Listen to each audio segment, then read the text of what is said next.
Obnova je bila nujna, nam je ob ogledu ceste zatrdila Alenka Šenica, ki živi tik ob nedavno obnovljenem mostu v Poturnu. Je zelo prometna cesta, so kamioni, jedo za Belo krajino in osebni in mamice z majhnim otrokom bodo šli lahko zdaj v Dolenjske Toplice z vozičkom in to je bilo zelo nujno potrebno.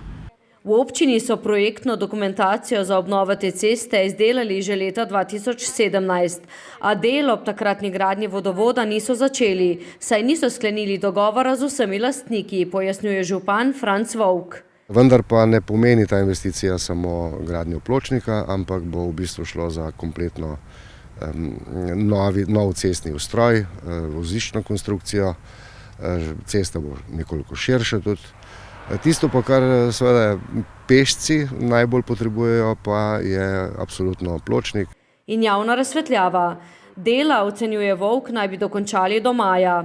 Kompletna investicija je vredna 705 tisoč evrov z vključenim davkom na dodano vrednost. Od tega odpade 31% na občino, torej okrog 210 tisoč evrov je strošek občine in ta strošek predstavlja v glavnem gradnjo pločnika pa javne razsvetljave. Na seljih, dodaja, imajo izdelan tudi projekt za kanalizacijo. Za novi del selj, to je pozidava, iz te strani, če gledamo desno.